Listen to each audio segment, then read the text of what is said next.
Salamatos Baruch Hashem, on a le srout de reprendre le Chok HaEmuna, Chelek Dalet, et on est Baruch Hashem le 15 Av, tout Béav pour ceux qui seront dans le cycle annuel. Et bien tout Béav, c'est la fête pour trouver son Shidour. C'était une grande ségoula ce jour-là, une grande lumière qui descend pour trouver son Shidour. Donc que chacun qui n'a pas encore trouvé son Shidour puisse se trouver aujourd'hui.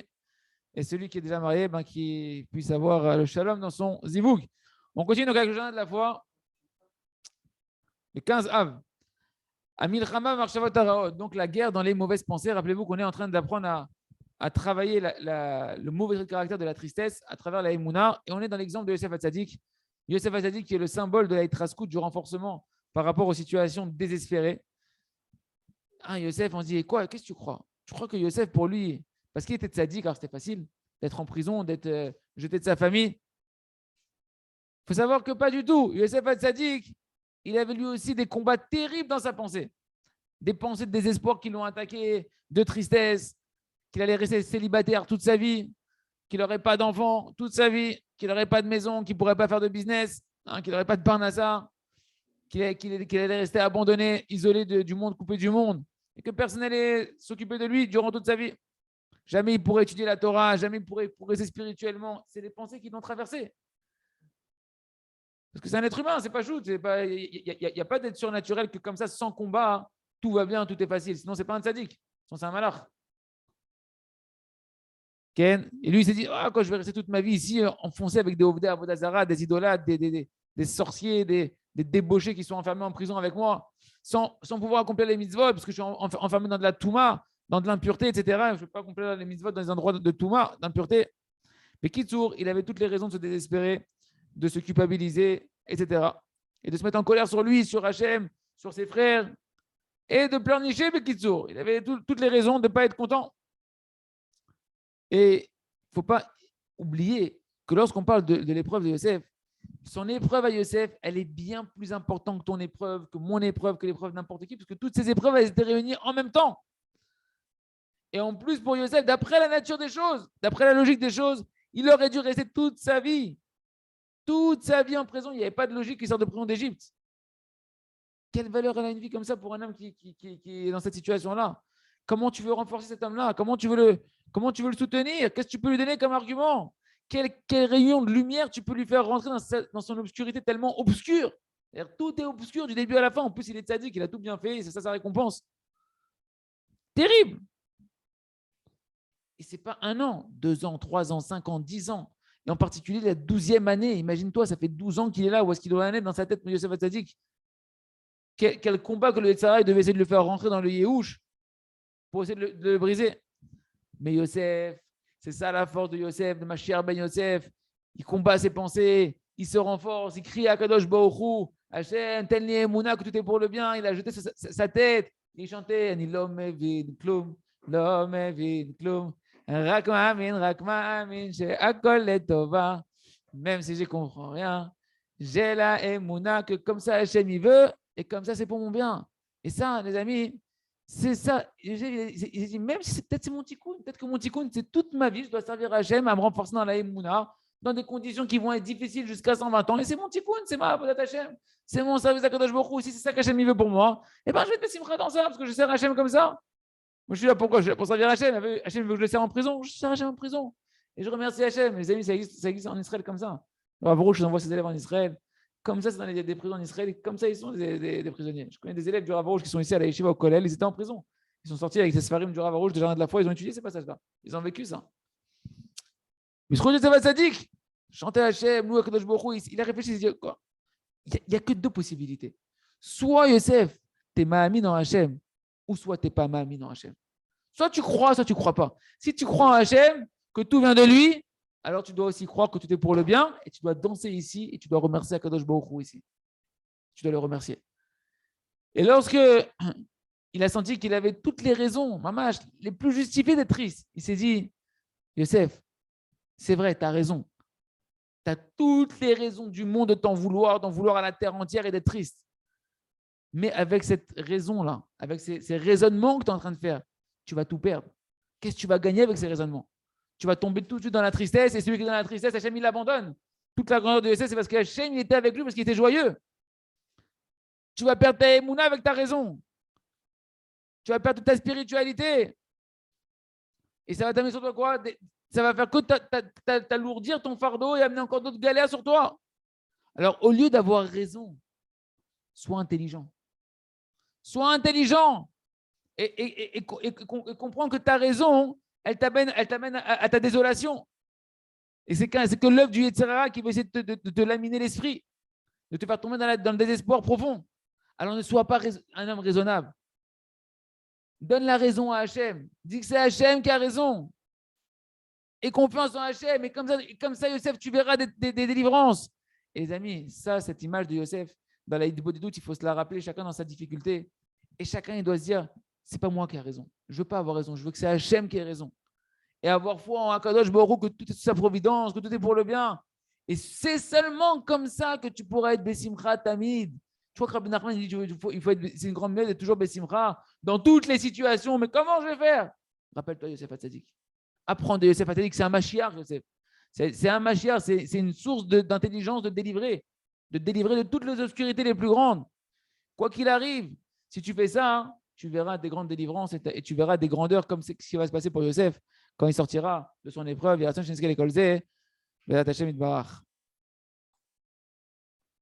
On continue Baruch Hashem avec le jardin des louanges.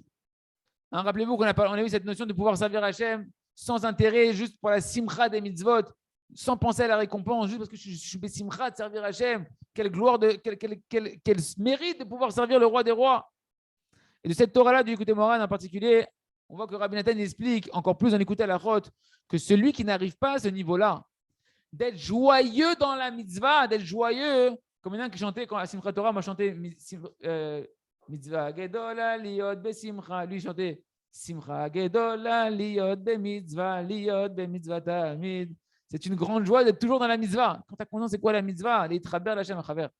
C'est traber l'Hachem, je sers Hachem, c'est ça ma simcha. Ken?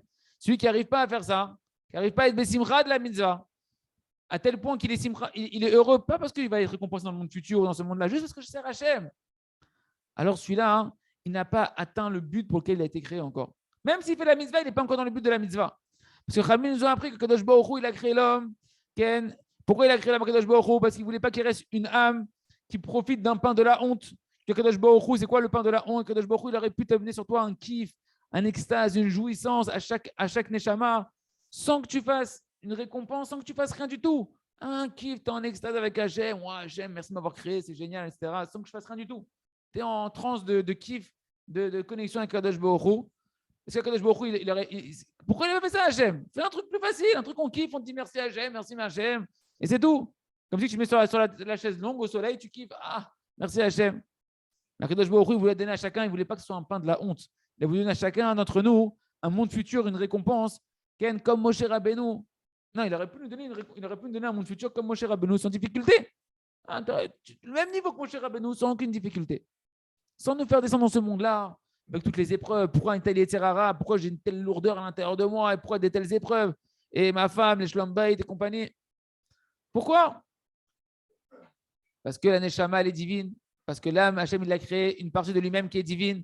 Et que l'âme, elle connaît la vérité. Et elle sait que si elle reçoit quelque chose gratuitement, sans avoir rien fait pour ça, sans avoir travaillé pour ça, sans avoir peiné pour ça, alors c'est la honte, c'est la chouma. Tu me donnes des choses que je n'ai pas méritées. Quand Khamiz appelle ça le pain de la honte. Comme un homme honorable, que maintenant d'un coup il est obligé de demander la tzedaka, ça lui fait honte. De devoir manger de la tzedaka alors que c'est quelqu'un qui avait un certain kavod, ça lui fait honte. La neshama a un kavod, c'est une âme divine, elle ne peut pas être nourrie de la tzedaka comme ça, cette âme sans rien faire pour ça. Un homme, il peut comprendre ça, que c'est bien meilleur de consommer quelque chose pour lequel tu as travaillé un petit peu, que de recevoir une tonne sans rien faire du tout. Que ça, au final, c'est quelque chose qui va amener de la honte et une personne, elle ne va pas avoir le vrai goût, elle ne va pas avoir la vraie appréciation. Maintenant, on peut réfléchir. Lorsqu'un homme, on peut comprendre, lorsqu'un homme, il n'est pas joyeux de la mitzvah en elle-même, de l'accomplissement de servir Hachem en elle-même, alors sur quoi tu veux qu'on te récompense, mon ami? Akadosh Baruch Hu, il a dit, qui c'est qui me devance dans les mitzvot pour que je le récompense? Rami, ils ont expliqué cette parole cette parole-là en disant, qui c'est Hachem? Qui c'est qui a fait? Tu fais la misère de la mezouza, mais je t'en prie, qui c'est qui t'a donné la maison pour faire mettre la mezouza et l'argent pour acheter la mezouza? Tu mets les tefilines, c'est bien joli, Mais qui c'est qui t'a donné l'argent de mettre les tefilines, etc.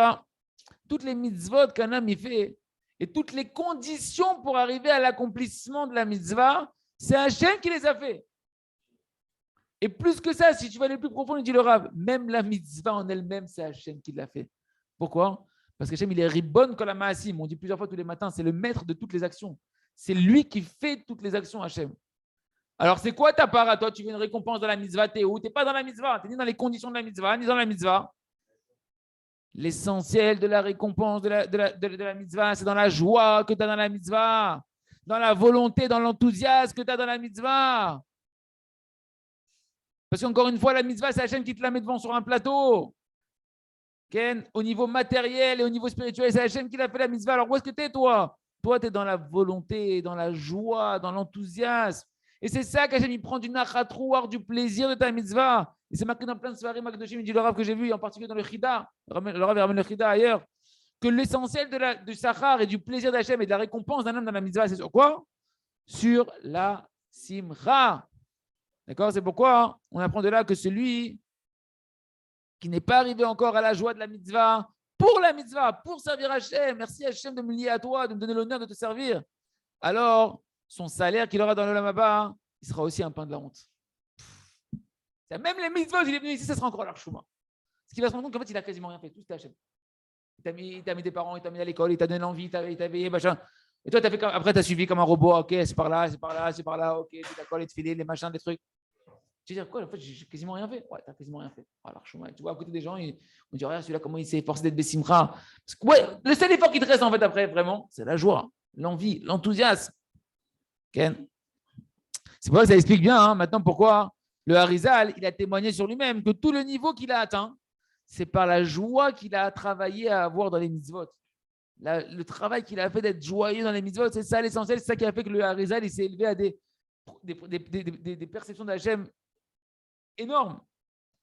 Parce que la simcha de la mitzvah, c'est ça le point de sincérité de la mitzvah.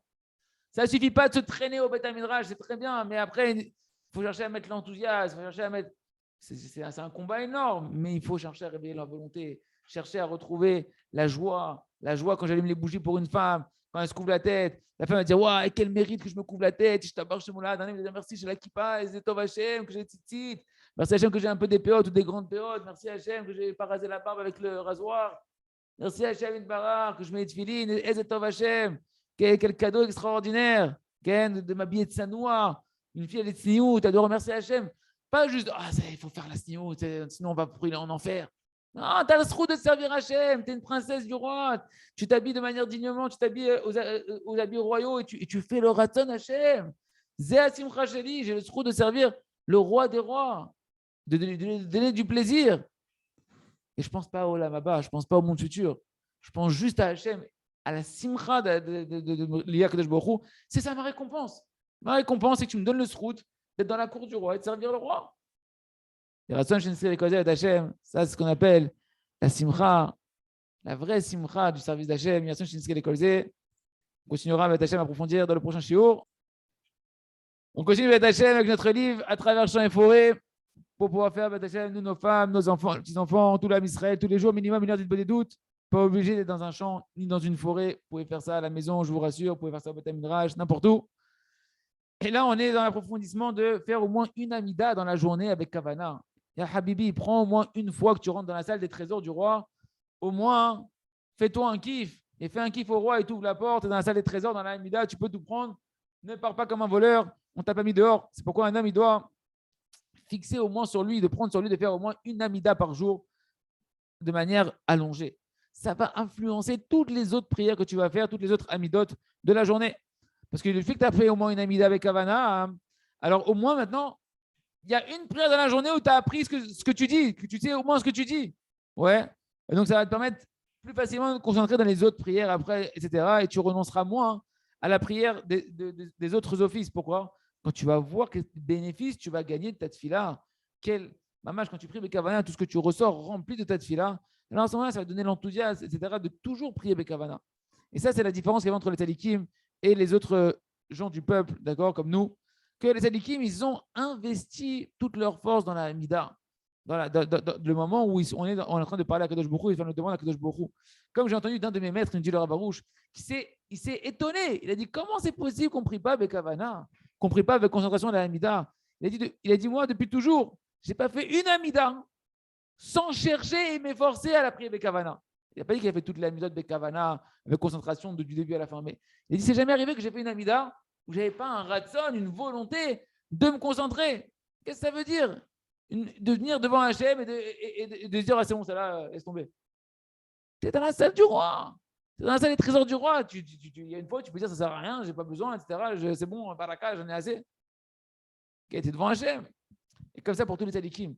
Comme le Taz. Vous savez, c'est qui le Taz? Le Taz, hein, c'est le possède qu'on voit à droite du Shulchan Aruch. Touré Zahav. Okay? Et ben, il nous dit que c'est marqué qu'à la fin de sa vie, il y a des femmes, tzadkaniyot de son époque, elles ont voulu lui acheter un beau talit. Il dit, miskin, le Rav, le tzadik, il a un talit, il est tout fatigué, tout abîmé, etc. Quand ils l'ont emmené, ils ont voulu lui amener le talit, il a dit, ma putain, je ne veux pas de nouveau talit. Et ce talit-là que vous voyez là tout abîmé, c'est lui qui va témoigner sur moi quand je vais arriver au Lamaba que jamais j'ai eu une pensée tordue dans ma tfila, que jamais je me suis écarté d'un mot de ma tfila où je n'étais pas avec Hachem. Tu vois que tous les tzadikim, tu crois parce qu'il est posek et dans la lacha, alors il gaspillait la mida, ma putain. Adraba, il est devenu posek et tu le vois dans tous les Shulchan Aruch, on ne peut pas étudier la lacha, Beyoun sans passer par le Taz, parce que c'était un tzadik attaché à Hachem. Et la tfila pour eux, c'était chachouv. C'était chachouv. Pour ça, nos chachamim, ils disent Kol amare betfilato, tout celui qui va allonger sa prière, on va lui allonger les jours de sa vie et de ses années. Chaque fois que tu rajoutes encore des minutes et des minutes dans ta Hamida, on te rajoute encore une heure de vie. Tu fais une heure de Hamida, on te rajoute une heure de vie. Et chacun va faire le calcul. Imagine, tu fais juste une Hamida de 1 heure par jour, fois 365, 365 heures de vie supplémentaires. Chaval de passer à côté quand même. Okay? Et à ça, que chacun on puisse surmonter, prier, de surmonter ce Yetzirara qui veut nous faire mépriser la prière et qu'on puisse profiter ainsi de l'appel du roi qui nous ouvre les salles de ses trésors pour pouvoir prendre tout ce qu'on a besoin et qu'Hachem veut nous donner. On continue avec Hachem avec le jardin de la sagesse. Une émouna inversée, une croyance inversée. Le Rav dit en réalité l'hérésie d'un homme, l'incroyance d'un homme, c'est une émouna. C'est une croyance, c'est sa croyance à lui en réalité. Il s'est façonné une foi qui l'arrange. Il y croit. Il croit à son raisonnement. Maintenant, toute la vie, c'est de la émouna. Tu choisis dans quoi tu veux croire, soit Hachem, soit autre chose.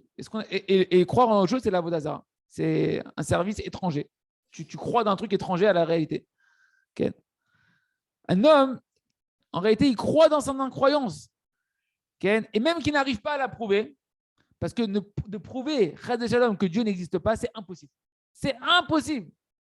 Il y a beaucoup plus de questions sur ce genre de émouna, cette fausse émouna qui est l'incroyance, que c'est beaucoup plus difficile en réalité de démontrer, de croire dans l'hérésie, que c'est difficile de démontrer qu'il y a un Dieu. C'est beaucoup plus rationnel de montrer qu'il y a un Dieu que de démontrer qu'il n'y a pas de Dieu. Et Bémet, la émouna sur Dieu, il n'y a pas de question en réalité. Parce que c'est seulement une personne à l'intérieur de lui, il a une opposition intérieure à cause du Yetzirah qui est à l'intérieur de lui, que la personne dit, si je crois maintenant, si je veux accepter de croire en Hachem, ça va m'obliger. Je vais devoir mettre des limites dans ma vie, je ne peux plus faire ce que je veux à cause de ça. Il ne veut pas croire et il veut laisser des questions venir sur Hachem.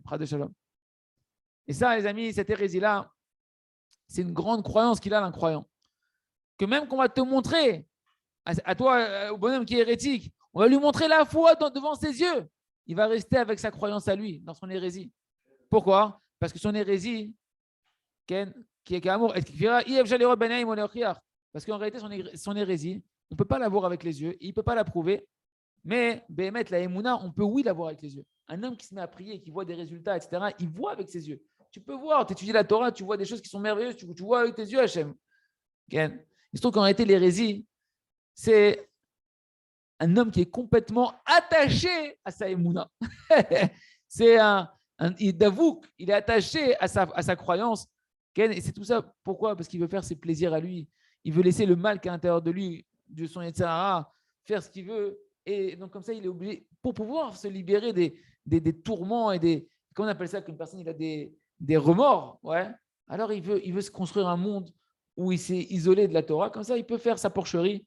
Hein, il peut être dans sa porcherie avec sa Porsche, en train d'être dans la porcherie, sans remords, sans truc, etc. Et en réalité, cette hérésie-là, c'est la plus grande des idioties qui existent parce qu'elle soulève des tonnes de questions à l'infini, que même eux, les hérétiques, ils n'ont pas de réponse sur ça. Et celui qui est hérétique en réalité, eh ben, son hérésie, elle contredit toute la vie, comme on a ramené au début du jardin de la foi. Ken, ceux qui ont fait le Chok HaEmuna au début, ils ont vu ça aussi, ils ont étudié, vous pouvez retourner le voir, qu'en réalité, sans la Emouna, il n'y a pas de raison logique. Pourquoi on devrait vivre une vie morale? Pourquoi on va être moral? On n'a qu'à être, ça peut être on peut être des sauvages, quoi. C'est la loi du plus fort, et puis pourquoi avoir des relations maritales équilibrées, etc. Il n'y a rien qui t'oblige en réalité. Il n'y a rien qui t'oblige. Ken. Et ici, on voit clairement que nos deux philosophes de notre histoire, les deux Chachamim, ils sont arrivés à une bassesse et une décadence terrible, qu'ils ont perdu toute valeur de la vie véritable.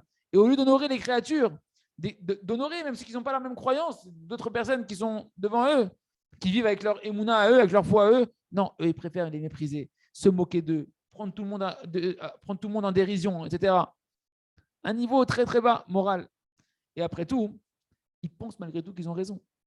Ils veulent faire un jugement comme dans l'histoire, là, ils veulent aller devant un tribunal pour prouver qu'ils ont raison et qu'on leur de dommages et intérêts. Ils veulent aller jusqu'au bout dans leur bêtise. Tout ça pourquoi? Parce qu'eux, ils vivent dans un monde où il n'y a pas de din, il n'y a pas de dayan, il n'y a pas de juge, il n'y a pas de jugement, on fait ce qu'on veut. Et en réalité, ils ne croient en rien, ils croient qu'en ce qu'eux, ils ont envie de croire. Et donc, en réalité, ils n'ont pas du tout de système de valeurs.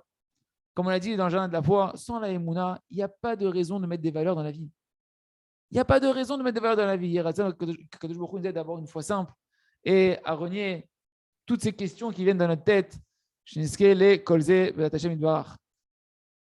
On termine non, on termine pas, parce que aujourd'hui, maintenant, on va faire un nouveau livre dans le Chok HaEmuna. Donc, on continue avec les Sefer.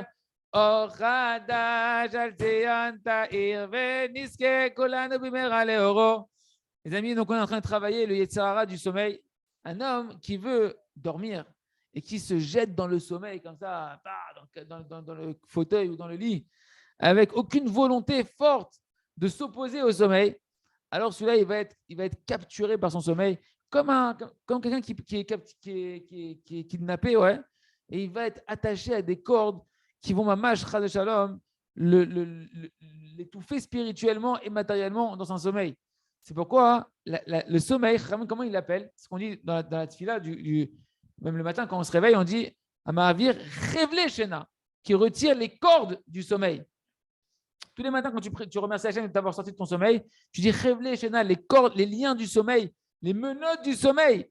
Chachamim, ils ont appelé ça des cordes, des captivités. Tu es en captivité, je ne peux pas vivre.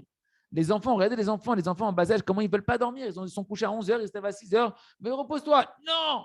Tu le mets au lit, il est 11h du soir. Non! Il veut vivre. Il sent que tu l'emprisonnes dans son lit à barreaux. Il voit des barreaux, il voit la prison. Kachaz et Bémet, le sommeil. Ils ont appelé le sommeil Khatifa. Khatifa, c'est un langage aussi de saisir. On t'attrape, on te saisit, on te capture dans le sommeil. C'est marqué dans la Gemara, Maseret Brachot, et le sommeil, il l'a attrapé. Et à cause de ça, la Gemara nous dit il a dormi toute la nuit. Donc, quand tu te fais attraper par le sommeil, tu t'endors et tu n'arrives pas à te réveiller. Comme c'est marqué dans Shulchan Aruch Chaim, Siman Taf Aleph, c'est marqué là-bas, hein, jusqu'à ce que le sommeil, il l'attrape. Donc, tu vois qu'il y a une notion que le sommeil, il te saisit. Il veut saisir l'homme. C'est quoi le sommeil? C'est les forces du mal. Ici, on parle des forces du mal, d'impureté, qui veulent attraper ta neshama et la rendre impure, de shalom, que Dieu nous en préserve. Et c'est pas, du coup, c'est plus tellement, c'est facile à comprendre qu'au final, la personne, il se retrouve à faire des rêves qui sont bizarres, des choses, des cauchemars, etc. Et qui, en réalité, il perd toute sa spiritualité dans ses rêves. Il rêve de la belle-mère, chas de shalom. Ou l'air lichon, il va dormir. Pourquoi? Parce qu'il va dormir sans yirat shamaim. Parce que la personne va dormir sans crainte du ciel. Et à cause de ça, tout son sommeil, eh ben, il est comme il apparaît dans ses rêves. La Gemara, elle ramène là-bas que le Yetzer Hara du sommeil, il est extrêmement dangereux et qu'il faut avoir une grande vigilance dessus. Qu'est-ce qu'elle nous dit la Braïta? Elle nous dit, Chachamim, ils ont fait une barrière à leurs paroles afin qu'un homme il ne rentre pas de son travail, du champ, c'est son travail, ouais, de sa journée, le soir, et qu'il se dise, c'est bon, je vais rentrer à la maison, je vais manger un petit peu, je vais boire un petit peu, je vais dormir un petit peu, et après je ferai le schéma et la tefila de Harvit. De peur que quoi, Chachamim, ils ont dit que le sommeil, il l'attrape et qu'il se trouve à dormir toute la nuit et qu'il n'aura rien fait de tout ce qu'il devait faire. Et qu'est-ce qu'il doit faire? La Gemara nous dit, un homme, il doit revenir du champ, du travail, et rentrer au Beth Knesset, tout de suite au Beth Knesset, étudier un petit peu de Torah, s'il doit étudier un peu de Torah là-bas, faire la prière, et après, il doit le Kriyat Shema, la Tfila, et après, il rentre et il mange, il fait ses brachot à la maison quand il mange, et pour comme ça, il a fait ce qu'il avait à faire. Et Khamim finit en disant, et tout celui qui transgresse les paroles de nos sages, il est chayav mita, il est passif de mort. La Gemara pose la question, à cause de quoi tu vas dire qu'il est chayav mita? Pourquoi ici sur ça tu veux dire qu'il est passif de mort? On ne voit pas une telle expression à chaque fois comme ça dans la Gemara pour des transactions de paroles de Chachamim. La Gemara répond parce qu'il y a ici un cas de force majeure qui est le sommeil. Si tu n'écoutes pas les Chachamim, comme ils te disent l'ordre que tu dois faire quand tu rentres de la maison, tu vas te faire attraper dans un cas de force majeure qui c'est quoi? Tu dis ah, c'était plus fort que moi, j'étais fatigué. J'ai raté le schéma, j'ai raté la Hamida. C'est un cas de force majeure. Et Rachid explique que le sommeil, il l'attaque pour transgresser les paroles de Chachamim et t'attraper dans le sommeil. C'est pourquoi Chachamim ont dit Chayav Mita, t'es passible de mort. Ils ont dit fais attention, ne t'amuse pas avec le sommeil, fais comme on t'a dit, sinon tu vas te faire avoir et après tu vas dire c'est un cas de force majeure.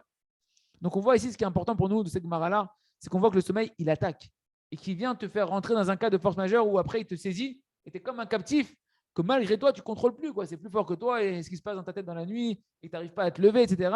Tu es en captivité, tu t'es fait attaquer, tu t'es fait capturé. Et en réalité, c'est une douceur qui est très dangereuse de sommeil. Il y en a qui prennent des fois, tout le monde fait ça. Et on pense qu'on est, ça c'est vraiment, écoute bien ça Moshe. Il y en a qui prennent un livre pour aller dormir. On prend le livre, comme ça on dit c'est bon, je vais m'endormir dans l'étude de la Torah. Bon, c'est déjà beaucoup mieux qu'avec le smartphone, Chas Shalom ou la télé, etc. Alvaï, que tout le monde, que tous ceux qui nous écoutent soient déjà au niveau de prendre le livre de Torah et pas le livre de Voici ou Gala ou Ola. Oh là là. Pour dormir, parce qu'après tu t'étonnes que tu fais des rêves de. Je ne dirais pas des noms pour passer là à ma bouche, mais voilà. Ok. Donc il prend un livre, bien sûr, on parle de Torah, et il veut étudier la Torah jusqu'à la dernière seconde, et il s'endort le livre sur la tête comme ça. Ou bien il veut faire une bonne doute avant de dormir, je prends un sujet avant de dormir, je vais prier à Kadosh Baruch Hu avant de dormir, ouais, et dormir dans la bonne doute. C'est vrai que c'est quelque chose de très doux et très, très merveilleux, mais il faut savoir, il dit le Rav Arush et Rier, que ça aussi, il a expérimenté. Vous comprenez que s'il dit ça, c'est qu'il a expérimenté. C'est que c'est aussi un conseil du Yetzer Hara. C'est aussi encore une dimension du Yetzer Hara. Rabbi Nachman, il ne rigole pas. On croit que Rabbi Nachman, c'est la détente. Ce n'est pas la détente. Kamil Chama, la guerre du sommeil, elle est terrible. Si un homme, il ne se bat pas, maman, jusqu'à la fin que ses yeux se ferment, en priant à Kadosh Baruch Hu sur le sommeil, que je veux rester attaché à toi, Kadosh Baruch Hu, alors, au moment du sommeil, il va se faire attraper encore par les forces du mal. On va expliquer pourquoi. Le Yetzer Hara, il est prêt à donner à l'homme. Le Yetzer Hara, il est prêt à donner à un homme à s'endormir dans l'étude de la Torah ou dans la des doutes. Parce que là, il y a encore un danger qui est très très fort ici. De rater le sommeil dans la Kedusha. Pourquoi? Parce que celui qui va dormir dans l'étude de la Torah, dans son livre, etc., ou dans la prière, il commence un petit peu à un moment donné à somnoler. Et petit à petit, il perd le contrôle de ses désirs. Quand tu commences à être fatigué, et tu es comme ça, etc., tu ne sais plus ce que tu veux. Et là, à ce moment-là, le Yetzer Hara, il peut te faire rentrer de l'envie de dormir. Là, il peut te déconnecter de l'envie de rester attaché à Kadosh Baruch Hu et te rentrer de la fatigue. Non, j'en peux plus, ça y est. Il faut que je dorme. Ouais. Et ce moment-là, il est crucial. Ken, c'est ça qu'il vient t'envelopper la douceur comme ça, mensongère du sommeil. Que tu vas kiffer, te déconnecter de la Torah, te déconnecter de la Shem, c'est du shaker. C'est ça qui te fait prendre dans la Touma, qui te fait rentrer dans la Touma. Et à ce moment-là, il te vole ton cœur, qu'il te rentre de l'envie de dormir. Ken, il va te capturer. Donc, c'est quoi la shlemout? C'est quoi la perfection? C'est de dormir avec un désir très, très, très fort. Ken, ouais. C'est de dormir avec un combat atzoum, que tu te bats. Pourquoi? Je ne veux pas dormir. Je veux rester attaché à Kadosh Baruch Hu. Et si je m'endors, c'est pour rester attaché à Kadosh Baruch Hu. Je veux servir Hachem même dans mon sommeil. Je veux rester attaché à Maneshama, Hachem dans mon sommeil. Ken, et de s'endormir dans ces désirs-là, de partir attaché à Kadosh Baruch Hu. À ce moment-là, la Neshama, elle s'attache mamash à la Emouna, à Kadosh Baruch Hu dans le sommeil. Donc le Rav me dit, c'est pour ça que prie sur rien d'autre, même pas dit des doutes. C'est pourquoi, d'après la vérité, celui qui veut une Shena d'Ikdusha, un sommeil sain, il doit savoir comment il se met sur le lit. Eh bien, tu dois ni étudier, ni prier sur rien du tout. Rien que te concentrer sur quoi? La Dvekut Bachem. Je veux être attaché à Kadosh Baruch Hu. La preuve, c'est quoi? On voit plein de fois qu'un homme, il veut comme ça étudier avant de dormir, etc. Et il s'endort sur la table. Que ça arrive d'étudier, tac, il s'endort sur la table. C'est bien ça, hein, c'est pas bien ça. C'est mieux que s'endormir sur le fauteuil devant l'émission, c'est sûr. Mais on va voir que c'est pas marqué comme ça justement. Okay. Mais on voit quoi? Il dit le Rav qui a expérimenté ça toute sa vie. Il dit, eh ben, on voit qu'au final, la personne, elle se lève de son stander, elle se lève de sa table. Qu'est-ce qui se passe en fait? La personne, elle se lève de sa table d'études. Ouais. 2h du matin, 3h du matin, il se réveille comme ça et tout. Et qu'est-ce qu'il a envie? Il a envie qu'une seule envie, c'est retourner dans le lit, c'est recourir dans le lit pour aller dormir, quoi, pour aller dormir. Ken. Et au final, donc tu vois que la personne, elle se réveille, elle n'est pas bien, elle ne se sent pas bien, elles sont fatiguées, son corps il est tout cassé, etc. Il ne se sent pas bien. Et au final, il ne continue pas. En général, il ne continue pas forcément à étudier quand il se réveille. Ken. Et donc, qu'est-ce que tu vois ici? Tu vois que tu as perdu la dvékout à Hachem, tu as perdu l'attachement à Kadosh Baruch Hu. Au contraire, normalement, une personne, a priori, il s'endort dans l'étude de la Torah, dans l'effort de la Torah. Il se dit, c'est bon, je me suis tué dans la Torah jusqu'à la dernière seconde, etc. Il a dû se réveiller avec des désirs, avec des volontés fortes de servir Kadosh Baruch Hu. Mais moi, que c'est pas ça. Ken. C'est pourquoi c'est marqué dans la Gemara Kedosha, dans ma Sechet Sanhedrin, page 71, il ramène un Michelet, un verset de Michelet de Shlomo Ameler, qui dit là-bas, Kraim talbish numa. Des vêtements déchirés vont habiller celui qui s'est endormi. Ouais. De quoi elle parle la Gemara? Elle dit celui qui, chez Kol Hayashen Bebet Midrash, tout celui qui dort dans le Beth Midrash, sa Torah, elle devient kraim, comme des vêtements déchirés, des morceaux que sa Torah, elle n'est pas continue, elle n'est pas fluide, etc. Étonnant. Il s'est endormi au Beth Midrash. Ça soulève des questions, je suis d'accord avec vous. En tout cas, voilà, le Rav il tire une conclusion, c'est que ce n'est pas la meilleure manière de dormir. Et c'est pareil quand tu vas dans la des doutes. Hein, un homme, il va se rendre compte qu'il va se réveiller de son sommeil et il va sentir le lendemain qu'il n'est pas forcément encore... il n'a pas forcément passé un nuit dans la Gdoucha, etc. Parce qu'un homme, il doit comprendre de quoi on parle ici. C'est très profond ce qu'on voit, c'est très subtil. De comprendre que le sommeil dans la Gdoucha, c'est une guerre qui plutôt avec le Yetzer Hara, qui demande un renforcement contre le sommeil. Et ça, c'est la guerre de toute la vie en réalité, entre la vie et la mort. Je vais rester vivant à servir à Kadosh Baruch Hu. La vie, c'est être attaché à Hachem. Et c'est quoi le combat? Comment je dois le mener le combat? C'est qu'au moment où je sais que je m'apprête à m'endormir parce que mon corps il est fatigué et que je dois m'endormir, de ne pas arrêter les désirs et les volontés de s'attacher à Kadosh Baruch Hu parfaitement. Et ça s'appelle, c'est que ça qui s'appelle rentrer dans le sommeil dans la Gdusha. Quand tu vois que les Alikim faisaient des Aliyat Neshama, leur Neshama elle monte. Parce qu'ils ils sont là, ils vont dormir pour monter. Ils ne vont pas dormir pour dormir. Ils savent qu'ils vont dormir, ils vont chez Hachem. Ils savent que le Neshama, il se passe des grandes choses quand il va dormir. C'est ça qu'il veut. Il ne veut pas le dormir pour. Non, je veux continuer l'aventure dans un autre état. Un état délimité du corps, chez Akadosh Baruch Hu, c'est un autre délire. Ouais, quand le Yosef, il n'avait pas la réponse ici-bas, il a dit je vais la demander là-haut. Il partait dormir pour aller avoir les réponses là-haut. Il triche un peu. Non, c'était pour la blague, c'était pour vous rester capté, pour vous rester avec nous. C'est que ça qui s'appelle un sommeil d'Ikdusha. C'est pourquoi hein, on voit que les tzadikim, ils ont mérité par ce sommeil-là de dormir très très peu. Parce que même leur sommeil, c'était un attachement total à Kadosh Baruch Hu. Et tu n'as pas besoin de beaucoup dormir après pour rester en forme. Parce que même ton sommeil, c'est pleinement une connexion à Kadosh Baruch Hu. Donc un petit peu de connexion à la source. Pouf, la personne, elle repart. Énergie, Energizer à bloc, Duracell. Ouais. C'est pourquoi il dit, le Rav, il faut se renforcer en Yirat Shamayim au moment où on va dormir. Il faut aller dormir comme des lions. Je dis, attends, dans Shulchan Aruch, c'est marqué, il faut se réveiller comme un lion le matin pour servir à Kadosh Baruch Hu. C'est quoi il faut se renforcer comme un lion le matin, Ken? Il faut se renforcer contre les envies de dormir. Et ben, de la même manière, si tu veux avoir cette puissance comme un lion pour aller dormir, pour te réveiller du sommeil, il faut l'avoir quand tu vas t'endormir. C'est où que ça commence le renforcement? Le Rav dit la guerre, elle commence véritablement, en fait, elle a commencé avant d'aller dormir, au moment où tu vas dormir. C'est ça la grande guerre de la vie, de la volonté de vouloir rester attaché à Hachem. Qu'est-ce que tu veux, dormir ou servir Hachem? Quitter Hachem ou t'attacher à Kadosh Baruch Hu? Et ça commence au début de la nuit. Le Rav lui dit, j'ai explosé de rire quand j'ai lu ça, il dit, j'ai pas encore vu un âne qui va dormir qui se réveille comme un lion. Si tu veux dormir comme un âne, mon ami, tu vas te réveiller avec des forces d'âne le matin pour te lever. Ken? Ou bien il faut qu'on te mette une carotte devant les yeux pour que tu t'avances, mais sinon tu n'arriveras pas à sortir du lit. Ken? Comme tu vas dormir, comme ça tu te lèves. Celui qui veut se renforcer comme un lion le matin, il doit aller dormir, à se renforcer comme un lion pour aller dormir. Ken? De ne pas laisser de vouloir me déconnecter à Hachem, j'en peux plus de la Torah, des mitzvot, il faut que je me repose, j'en peux plus. Non, Ça continue même dans le sommeil. Sauf que c'est un ascenseur ascensionnel. Ken. C'est pourquoi il faut faire cette guerre de la volonté de vouloir Akadosh Baruch Hu. D'après ça, on peut comprendre les paroles du Rama. Le Rama, c'est le commentaire du Shulchan Aruch, enfin c'est le Shulchan Aruch d'Ashkenazim qui est en commentaire dans le Shulchan Aruch, qui n'est pas en commentaire, qui est en injonction. Et il dit sur le premier, du tout début du Shulchan Aruch, lorsqu'une personne elle va se coucher sur son lit, qu'il sache devant qui il se couche. Devant qui tu vas dormir? La question c'est quoi? Qu'est-ce qu'il y a ici?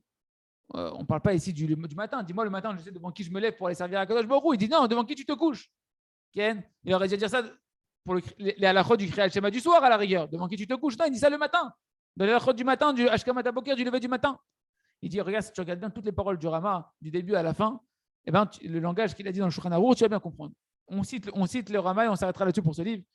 J'ai placé Hachem devant moi toujours. C'est un grand principe dans la Torah de placer toujours Hachem, d'avoir la émouna d'Hachem toujours devant soi. C'est ça le niveau des tzadikim qui marchent tout le temps devant Hachem, avec Hachem devant eux tout le temps, parce que tu ne t'assois pas comme tu t'assois devant les hommes et tu ne fais pas les mêmes mouvements et tu ne te comportes pas de la même manière quand tu es devant des hommes ou quand tu es tout seul dans ta maison.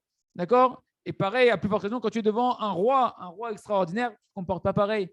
Ta parole, tu ne vas pas laisser libre cours à tes paroles n'importe comment quand tu es devant les gens de ta maison ou des amis sympathiques, etc. Ou bien quand tu es en compagnie du roi. C'est ça, j'ai mis Hachem devant moi toujours pour me comporter de la bonne manière. À plus forte raison, lorsqu'un homme il va prendre conscience que ce n'est pas Stam le roi, que c'est le grand roi des rois, c'est Akadosh Baruch Hu, que la terre entière est remplie de sa gloire, qui voit tout ce qui se passe, comme c'est marqué, est-ce qu'un homme il peut se cacher dans des cachettes et Hachem il ne te verra pas? Comme il dit le prophète Jérémie, Ken, dites au peuple, réunis, tu connais ça? Miyad, Yagia, et là, il dit à ce moment-là, si tu penses comme ça, tout de suite, la crainte du ciel elle va tomber sur toi. Tu penses à Hachem partout. La soumission et la peur d'Akadosh Baruch Hu va rentrer en toi, mais la peur de la honte. J'ai honte de faire n'importe quoi devant mon père, devant Hachem. Et bien évidemment, il ne faudra pas avoir honte. Il nous dit des gens qui se moquent de toi. Il me la kippa, il a les péotes, il a la barbe, il est habillé avec un pantalon comme ça, etc. Ouais. Et il nous dit également, tu marcheras avec sniout, avec pudeur. Et que lorsque tu vas aller dormir sur ton lit, sache devant qui tu te couches. Et comme ça, si tu sais comment qui tu te couches, immédiatement quand tu vas te réveiller de ton sommeil, tu vas pouvoir te réveiller avec enthousiasme pour servir ton Créateur qui est élevé et grand. Tu comprends? Si tu sais devant qui tu te couches, alors tu vas te réveiller avec enthousiasme. Tout le secret ici, c'est de comprendre déjà que quand tu vas te coucher, il y a un travail. Où je vais quand je vais dormir? Chez Hachem, je vais dormir. Je vais chez Hachem. Et quand je me réveille pour servir de nouveau Hachem dans un autre état, mais c'est la même chose. Il y a Ratzon, chez Niskel École, c'est une grande avoda, mais au moins qu'on en ait conscience et compris et qu'on travaille dessus. Et Baruch Hashem, maintenant, on a le trou de terminer le Chok HaEmuna avec un nouveau livre, Le Jardin des languissements d'amour pour Hashem, qui est un commentaire du Rav Arush sur le premier conte de Rabbi Nachman, qui est le conte de la princesse disparue. Donc, premier chapitre, c'est le commencement à Tralot Radashot, savoir faire un nouveau départ, des nouveaux départs à l'infini. Donc, on commence le conte de Rabbi Nachman dans les mots et le commentaire du Rav Arush, un peu à l'image du livre de Jardin de la sagesse sur le conte du sage et du simple. Voilà que Rabbeinu il a dit à propos de ce conte-là, j'ai raconté une histoire en chemin, que tout celui qui écoutait cette histoire-là, il avait une pensée de tchouva qui lui vient à l'intérieur de lui. Rabbeinu commence ce conte-là, il nous dit, ce conte-là, tout celui qui l'écoute, je vais commencer à raconter mes histoires qui sont remplies de secrets d'Hachem extraordinaires, par celui-là. Pourquoi? Parce que celui-là, celui qui l'écoute, il va avoir une pensée de tchouva.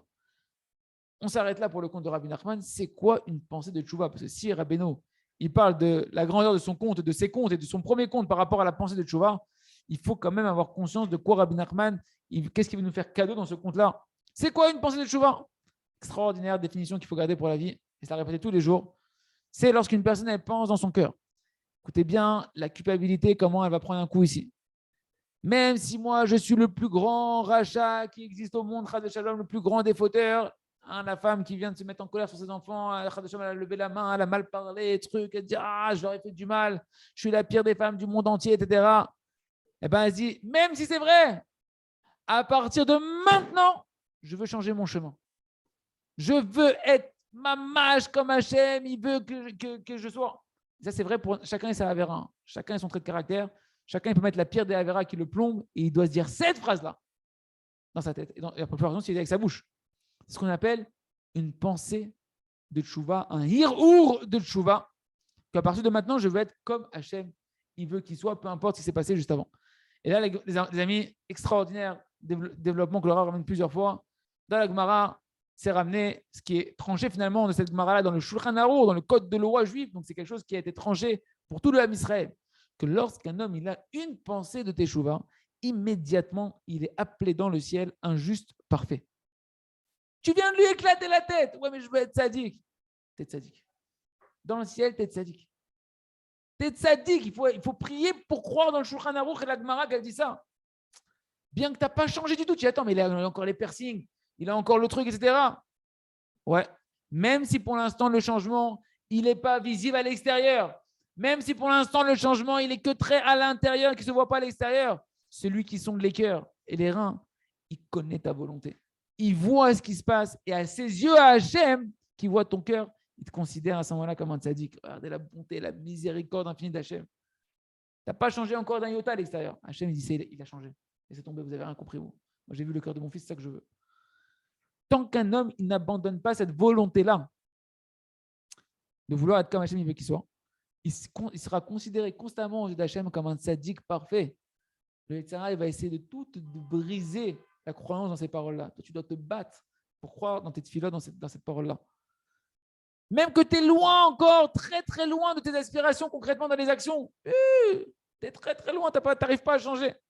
Et que tes mauvais traits de caractère, ils sont encore là, ils ne sont pas réparés, tes avérotes, elles sont encore là, et tu retombes encore, et tu es rempli encore de mauvais désirs et de mauvaises habitudes, tu es toqué, toc, toc, toc, tu n'arrives pas à te contrôler, tu sais des tics, des tocs, c'est plus fort que moi, je suis possédé.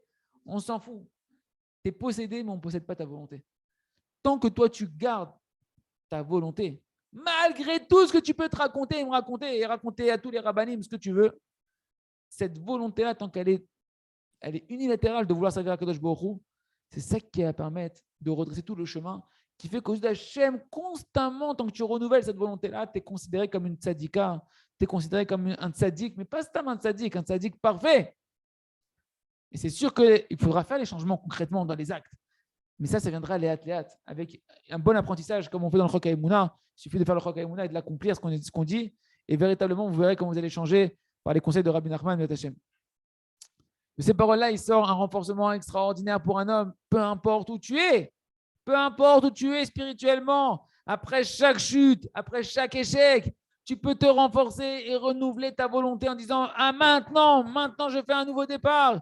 Maintenant, je veux aller dans le chemin d'Hachem. » Et décider à match que peu importe ce qui va traverser les vagues et les tempêtes que je vais traverser, cette volonté-là de vouloir être comme Hachem, je m'en fous combien de temps ça va prendre, je ne la lâcherai jamais.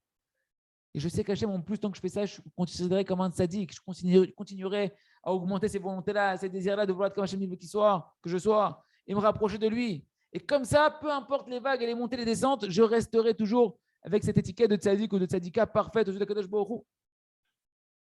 Et c'est évident que tu vas recevoir l'aide d'Hachem et la bénédiction d'Akadosh Baruch Hu de réussir pour pouvoir aller dans le chemin dans lequel tu veux aller. C'est pourquoi ici, les amis, on tire des avantages extraordinaires d'une pensée de tchouva. 4 grands avantages qu'on va voir ici. Qu'un homme qui doit se renforcer constamment dans des bonnes pensées, des bons désirs. Petit 1, tu vas faire des miracles dans ta prière. Parce que vu que tu es considéré comme un tzaddik dans le ciel, et ben un tzaddik, ce qu'il dit, c'est décrété. Et si véritablement tu fais le travail de renouveler tes volontés, et ben dans le tribunal céleste, tu es un tzaddik et ta tefila, elle est acceptée immédiatement. Si tu te vois comme un rachat, que tu ne crois pas en ta volonté, que tu pries, ça ne marche pas, ça ne passe pas. Deuxième conseil, Rabbeinu il a dit que l'essentiel, c'est la volonté. Donc, tout celui qui mérite de travailler sa volonté comme ça, alors il a l'essentiel entre les mains. Et c'est sûr qu'au final, vu qu'il a l'essentiel, il arrivera à réparer ses actions parce que dans le chemin dans lequel il veut aller, on le fait aller. Troisième avantage, c'est qu'un homme qui connaît maintenant la grandeur et l'importance de la volonté, il sait qu'à chaque fois, dans son cœur, il va se dire « Moi, je veux ce qu'Hachem, il veut. » Et immédiatement, il sort de l'étiquette de rachat. Pour être le pire des rachats, il devient le plus grand. Il s'applique sur lui la définition du plus grand des tzaddik. Et ça donne à un homme ou à une femme une force extraordinaire de ne pas se décourager. Après, peu importe n'importe quelle chute, n'importe quel échec, parce que immédiatement après qu'il se réveille, sa conscience, elle lui revient. J'ai un conseil. J'ai un conseil à la portée de ma main qui ne me demande aucun effort si ce n'est de vouloir. C'est le minimum de l'effort qu'on peut te demander, de vouloir ce que tu veux vraiment au fond de toi, être quelqu'un de bien. Je dis Hachem, ok, c'est passé ça, c'est vrai. mais je veux recommencer. Je veux être comme tu veux que je sois, Ribono Shel Olam. Même si ça me paraît impossible, je le veux. Même si je ne sais pas comment je vais y arriver, je le veux. Et c'est où? Il se trouve donc en réalité, même si la personne, elle tombe encore et elle tombe encore, et qu'elle sait que ça va lui prendre beaucoup de temps pour changer, il doit savoir que s'il ne lâche pas, il n'abandonne pas sa volonté, il sera constamment aux yeux d'Hachem comme un sadique. Parce qu'Hachem Itbarach, il va toujours te juger en fonction, non pas de tes actes, mais de ta volonté. Hachem, tu dois prier à Ribono Shel Olam, amène-moi à avoir foi, que tu as une miséricorde qui est tellement grande, que tu me juges sur ma volonté et non pas sur mes actes. En fonction de ta volonté, tu es un sadique amour. Et Hachem lui-même, il sait très bien que pour changer, il faut beaucoup de temps et beaucoup d'efforts et que ça va prendre du temps. Et ça, Hachem, il est patient. Quatrième avantage, c'est que ça ramène dans l'écoute Moran, dans la Torah 261, que lorsqu'un homme il tombe de son niveau, nous dit Rabbi Nachman Breslev, c'est quoi le conseil que tu vas donner à quelqu'un que tu vois que tu es en train de tomber, que tu as trébuché? Fais un nouveau départ, rentre dans le service d'Hachem, comme si c'est la première fois que tu rentres maintenant dans cette volonté de changer et de faire le service d'Hachem. Parce qu'un homme, il doit énormément se renforcer dans la volonté d'Hachem, de jamais tomber, de jamais se déprimer de quoi que ce soit, et constamment faire un nouveau départ. Fin de citation des paroles de Rabbi Nachman. Lorsqu'un homme, il sait ça, que par la volonté, il est considéré comme un tzaddik gamour, alors il a la force de pouvoir faire un nouveau départ, même après la plus grande des chutes du Niagara. Il sait qu'il ne se laissera pas aller et il se relèvera comme un phénix de ses cendres. Et Ratson, Shensi Lekolze, Ashreno, Mata Chelkeno, Chazak, Venitrazek, comme cette personne qu'on est derrière, on puisse percer le cœur du Yetzirah. Shensi Lekolze, Koltou.